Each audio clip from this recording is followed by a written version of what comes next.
Hello friends, welcome back. In our previous session, we had completed theory portion of non-trading organization. In our today's session, we are going to start practical question number 1. The income and expenses of Bharat for the year ending 31st March 2019 is as given below. Income and expenditure account આપેલું છે આપણને. Debit side expenditure, credit side ઇન્કમ્સ.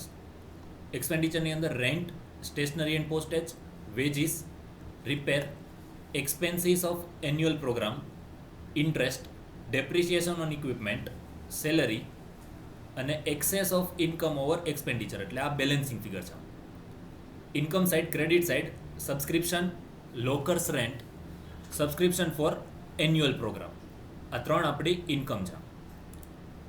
In addition, you are given the following information from which you are required to prepare receipt and payment account for the year ending 31st March 2019. આ information ઉપરથી આપણે receipt and payment account prepare કરવાનું છે. First, entrance fees of ₹600 have been capitalized. Entrance fee 600 rupees capitalize છે. Capitalize કરેલું છે મતલબ કે એ રેવન્યુ એક્સપેન્સ તરીકે રેવન્યુ ઇન્કમ તરીકે કન્સિડર નથી કર્યું. અને જો રેવન્યુ ઇન્કમ તરીકે કન્સિડર ના કર્યું હોય તો ઇન્કમ એક્સપેન્સ અકાઉન્ટની અંદર ના આવે. ઇન્કમ એક્સપેન્સની અંદર જો રેવન્યુ નેચરના ટ્રાન્ઝેક્શન હોય તો જે રેકોર્ડ થશે. ઇટ મીન્સ કે આ 600 રૂપીસ આપણે directly receipt, entrance fee receive થઈ હોય આપણને, તો receipt side 600 rupees receipt payment અકાઉન્ટમાં મેન્શન કરવાનું થશે. બરાબર. Next, lockers rent ₹200 has been received for the previous year. Previous યરના 200 રૂપીસ આપણને રિસીવ થયા છે. And ₹100 is still owing for the current year, અને કરંટ યરના 100 રૂપીસ હજી રિસીવ થવાના બાકી છે. તો લોકર્સ રેન્ટ આપણને ક્વેશ્ચનની અંદર આપેલું છે ઇન્કમ સાઇડ. એની સામે આપણે પહેલાં એડજસ્ટમેન્ટ નંબર 2 લખી નાખ્યા. આ 700 રૂપીસમાં એડજસ્ટમેન્ટ છે. એડજસ્ટમેન્ટ શું આવશે? 200 રૂપીસ પ્રીવિયસ યરના રિસીવ થયા છે. તો ઇન્કમ એક્સપેન્સની અંદર તો જે કરંટ યરની ઇન્કમ હોય એ જ રિસીવ થઈ હોય કે ના થઈ હોય, કરંટ યરની જે ઇન્કમ હશે એ જ રેકોર્ડ થયું હશે. તો આ 700 રૂપીસ જે રિસીવ થયા છે એની અંદર 200 રૂપીસ જે પ્રીવિયસ યરના છે એ નહીં આવ્યા હોય. તો રિસિપ્ટ પેમેન્ટમાં તો આપણે જેટલી ટોટલ રિસિપ્ટ થઈ હશે એકચ્યુઅલ એ રેકોર્ડ કરવાની હોય, તો 200 રૂપીસ આપણે એમાં એડ કરવાનું થશે. And ₹100 is still owing for the current year. Current યરની જે ઇન્કમ છે એમાં 100 રૂપીસ આપણને રિસીવ થવાના બાકી છે. તો કરંટ યરની ઇન્કમ 700 રૂપીસ છે જે ઇન્કમ એક્સપેન્સમાં આપેલી છે. ઇન્કમ એક્સપેન્સમાં આપેલું છે એનો મતલબ એવો નથી કે બધી ઇન્કમ રિસીવ થઈ જ ગઈ છે. એ ટોટલ ઇન્કમ છે કરંટ યરની. તો 700 રૂપીસ જે ટોટલ ઇન્કમ છે એમાંથી 100 રૂપીસ હજી મળવાના બાકી છે. Is still owing for the current year. Current year માટે હજી રિસીવેબલ છે. તો એ 100 રૂપીસ આપણને રિસીવ નહીં થયા હોય તો એ 100 રૂપીસ આપણે માઇનસ કરવા પડશે. Next, amount expended on sports equipment ₹8,000 has been capitalized. જેમ એન્ટ્રન્સ ફી કેપિટલાઇઝ કરી છે એમ સ્પોર્ટ્સ ઇક્વિપમેન્ટ માટે 8,000 રૂપીસ પે કર્યા છે જે કેપિટલાઇઝ કરેલા છે. એક્સપેન્ડિચર સાઇડ ક્યાંય નહીં હોય, કેપિટલાઇઝ છે. ડાયરેક્ટલી રિસિપ્ટ પેમેન્ટમાં પેમેન્ટ સાઇડ લખવાનું થશે. Next, subscription ₹300 has been received for the previous year. Previous યરના 300 રૂપીસ રિસીવ થયા છે. જેમ લોકર રેન્ટ પ્રીવિયસ યરનું રિસીવ થયું હતું એ જ રીતે તો એડ કરવાનું થશે. And ₹500 has been received for 2020, એટલે કે નેક્સ્ટ યરના 500 રૂપીસ આવ્યા છે.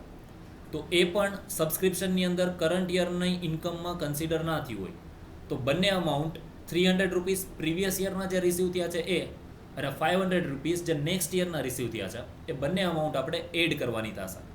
સબસ્ક્રિપ્શનની સામે લખીએ adjustment number 4. Next, salary unpaid for the current year is 1200 rupees. Salary જે છે એ કરંટ યરની પે કરવાની બાકી છે. તો કરંટ યરની સેલરી આપણને આપેલી છે એક્સપેન્ડિચર અકાઉન્ટમાં, રેવન્યુ એક્સપેન્સ ટોટલ. એમાંથી આપણે 1200 રૂપીસ જે પે નથી થયા એ માઇનસ કરશું. રિમેનિંગ અમાઉન્ટ રિસિપ્ટ પેમેન્ટની અંદર પેમેન્ટ સાઇડ આવશે. તો સેલરીની સામે adjustment number 5. Next, closing stock of stationery is ₹690. હવે 690 રૂપીસ સ્ટેશનરીનો સ્ટોક છે. ઇન્કમ એક્સપેન્સની અંદર આપણે સ્ટેશનરી જે છે એ કન્ઝમ્પશન ઓફ સ્ટેશનરી લખ્યા. Opening stock of stationery plus purchase of stationery minus closing stock. એટલે ડ્યુરિંગ ધ યર જેટલું કન્ઝમ્પશન થયું હોય એ. હવે કન્ઝમ્પશન છે 1040 અને સ્ટોક છે આપણી પાસે હજી 690 રૂપીસનો ક્લોઝિંગ સ્ટોક. તો ડ્યુરિંગ ધ યર પરચેઝ કેટલું થયું હશે? તો એના માટે આપણે ક્લોઝિંગ સ્ટોક જે છે એ એડ કરવો પડે. સ્ટેશનરી એન્ડ પોસ્ટેજ જે છે એની સામે એડજસ્ટમેન્ટ નંબર 6, એમાં ક્લોઝિંગ સ્ટોક ઓફ સ્ટેશનરી આપણે એડ કરશું અને પછી જે ફાઇનલ અમાઉન્ટ આવશે that will be recorded on the payment side. And last, opening cash balance was rupees 800. આ કોઈ જગ્યાએ ટીક નથી કરવાનું, આ ડાયરેક્ટલી આપણે રિસીપ્ટ પેમેન્ટમાં ઓપનિંગ બેલેન્સ છે એટલે આપણે લાસ્ટ લેક્ચરની અંદર ડિસ્કસ કર્યું હતું એ રીતે ઓપનિંગ બેલેન્સ જે હશે એ ડેબિટ સાઇડ આપણે રેકોર્ડ કરવાનું થશે. તો આટલી ઇન્ફોર્મેશન ઉપરથી આપણે રિસીપ્ટ પેમેન્ટ અકાઉન્ટ પ્રિપેર કરવાનું છે. તો જોઈએ રિસીપ્ટ પેમેન્ટ અકાઉન્ટનું ફોર્મેટ છે receipt and payments of Bharat for the year ended on 31st March 2019. Left hand side receipts અને right hand side payments. One by one આપણે એન્ટ્રી લેતા જઈએ. પહેલાં એક્સપેન્ડિચર સાઇડ લઈ લે. રેન્ટ 2400. પેમેન્ટ સાઇડ આવશે. ઓકે, સૌથી પહેલાં ઓપનિંગ બેલેન્સ છે. Opening cash balance was rupees 800. તો ઓપનિંગ બેલેન્સ આપણે લખી નાખીએ debit side to balance brought down 800. Next rent 2400. Payment side by rent 2400. Adjustment નથી એટલે ડાયરેક્ટલી આઉટર કોલમમાં. Next stationery and postage 1040. એમાં એડજસ્ટમેન્ટ છે એડજસ્ટમેન્ટ નંબર 6, તો આપણે ઇનર કોલમમાં લખશું by stationery and postage 1040. Adjustment number 6, closing stock of stationery is 690. Closing stock જે છે એ કન્ઝમ્પશનની અંદર એડ કરશું એટલે આપણને પેમેન્ટ કેટલું કર્યું છે એ મળી જશે. રિસિપ્ટ પેમેન્ટમાં આપણે એ જોવાનું છે કે ટોટલ રિસિપ્ટ કેટલી થઈ છે અને ટોટલ પેમેન્ટ કેટલું થયું છે. કરંટ યરનું છે, નેક્સ્ટ યરનું છે, એનાથી કાંઈ ફરક નથી પડતો. રેવન્યુ નેચરનું છે કે કેપિટલ નેચરનું છે એનાથી પણ કાંઈ ફરક નથી પડતો. તો સ્ટેશનરી એન્ડ પોસ્ટેજની અંદર આપણે એડ કરશું ક્લોઝિંગ સ્ટોક 690 અને ફાઇનલ અમાઉન્ટ જે આવશે એ આપણે 1730 આઉટર કોલમમાં લખશું. નેક્સ્ટ વેજીસ, એમાં કોઈ એડજસ્ટમેન્ટ નથી, ડાયરેક્ટલી આઉટર કોલમમાં payment side by wages 2730. Next repairs, એમાં પણ કોઈ એડજસ્ટમેન્ટ નથી, આઉટર કોલમમાં ડાયરેક્ટલી આવશે by repairs 950. To expenses of annual programme, એ પણ રેવન્યુ એક્સપેન્સ થશે ડાયરેક્ટલી રિસિપ્ટ પેમેન્ટમાં credit side by expense of annual programme 3380. Interest, આ પેમેન્ટ થયું હોય 1272, પેમેન્ટ સાઇડ આવશે 1272. Next expenditure side depreciation on equipment 2000. આ નોન કેશ એક્સપેન્સ છે. કરંટ યરનો એક્સપેન્સ છે પણ નોન કેશ છે. તો રિસિપ્ટ પેમેન્ટમાં કેશ રિલેટેડ જે ટ્રાન્ઝેક્શન હોય એ જ રેકોર્ડ થશે. તો ડેપ્રિસિએશન ઓન ઇક્વિપમેન્ટ ઇન્કમ એક્સપેન્સમાં છે પણ રિસિપ્ટ પેમેન્ટની અંદર એની એન્ટ્રી નહીં આવે, એ આપણે રેકોર્ડ કરવાનું નહીં થાય. નેક્સ્ટ સેલરી, એમાં એડજસ્ટમેન્ટ નંબર 5 છે. તો એડજસ્ટમેન્ટ નંબર 5 છે salary unpaid for the current year. એટલે આપણે પેમેન્ટ સાઇડ ઇનર કોલમમાં લખશું બાય સેલરી 1200 અને એડજસ્ટમેન્ટ કીધું છે અનપેડ સેલરી એટલે આઉટસ્ટેન્ડિંગ પે કરવાની બાકી છે. ટોટલ સેલરી 1200 છે અને કરંટ યરની આઉટસ્ટેન્ડિંગ સેલરી 1200 છે. તો એનો મતલબ કે કરંટ યરમાં આપણે કાંઈ પેમેન્ટ જ નથી કર્યું. ટોટલ 1200 સેલરી છે અને પૂરેપૂરી સેલરી હજી આઉટસ્ટેન્ડિંગ છે.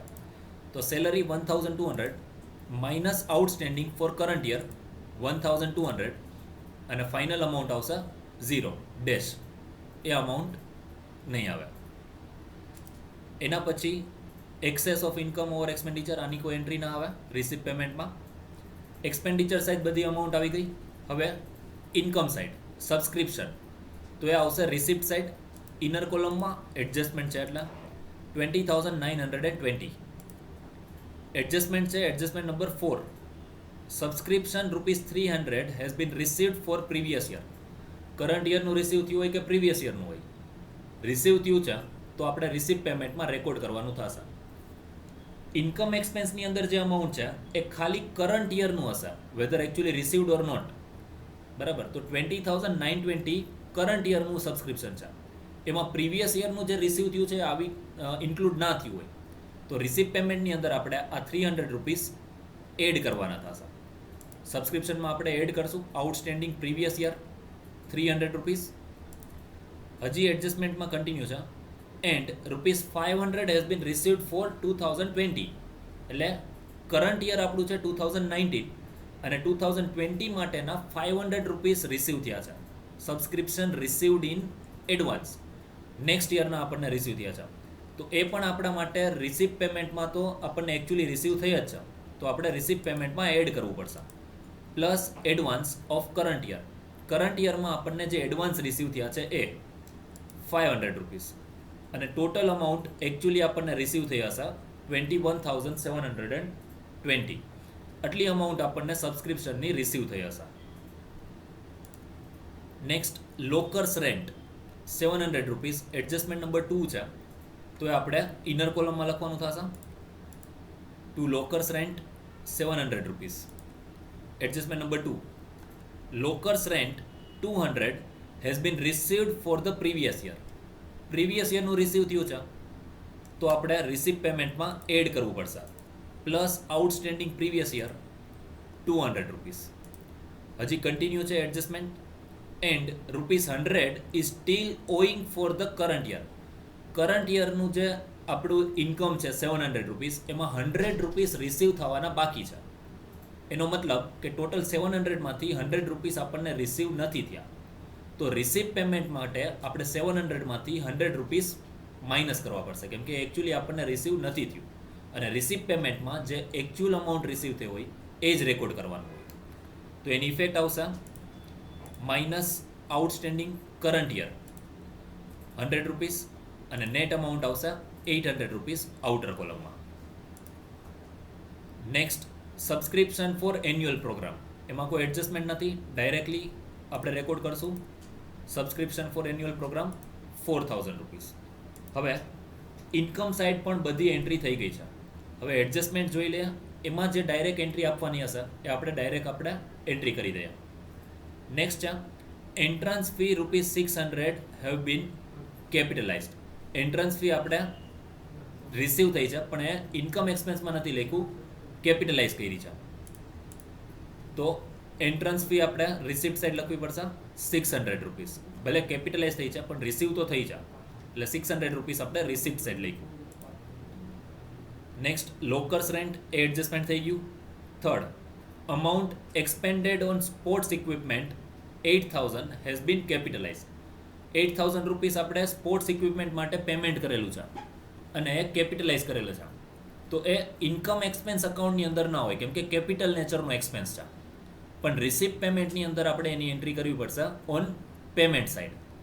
તો સ્પોર્ટ્સ ઇક્વિપમેન્ટ પેમેન્ટ સાઇડ આવશે by sports equipment 8,000 rupees. Next adjustment subscription related જેની એન્ટ્રી થઈ ગઈ છે. Fifth adjustment salary unpaid for the current year, એની પણ ઇફેક્ટ આપી દીધી. ક્લોઝિંગ સ્ટોક ઓફ સ્ટેશનરી એની પણ ઇફેક્ટ થઈ ગઈ છે. અને ઓપનિંગ કેશ બેલેન્સ એ આપણે સૌથી પહેલાં સ્ટાર્ટિંગમાં લખી નાખ્યું છે, બેલેન્સ બ્રોટ ડાઉન 800. તો એડજસ્ટમેન્ટ્સ પણ બધા આપણે ઇફેક્ટ આપી દીધી છે. હવે finally receipt payment account close કરવાનું થશે. ડેબિટ સાઇડનો ટોટલ રિસીપ્ટ સાઇડનો ટોટલ વધારે આવશે 27,920, જે બંને સાઇડ આપણે લખશું. એમાંથી પેમેન્ટ સાઇડની બધી અમાઉન્ટ માઇનસ કરશું એટલે બેલેન્સિંગ ફિગર જે આવશે એ આવશે closing balance by balance carried down, જે આવશે 7,458. તો ફ્રેન્ડ્સ, આ રીતે આપણે ઇન્કમ એક્સપેન્ડિચર અકાઉન્ટ ઉપરથી રિસીપ્ટ પેમેન્ટ અકાઉન્ટ કઈ રીતે બને એને રિલેટેડ જે પ્રેક્ટિકલ ક્વેશ્ચન હતો એ આપણે કમ્પ્લીટ કરેલો છે. આજનો સેશન આપણે અહીંયા વાઇન્ડ અપ કરીએ છીએ. નેક્સ્ટ સેશનમાં મળશું ત્યારે વધુ પ્રેક્ટિકલ ક્વેશ્ચન સાથે મળશું. Till then goodbye. Thank you.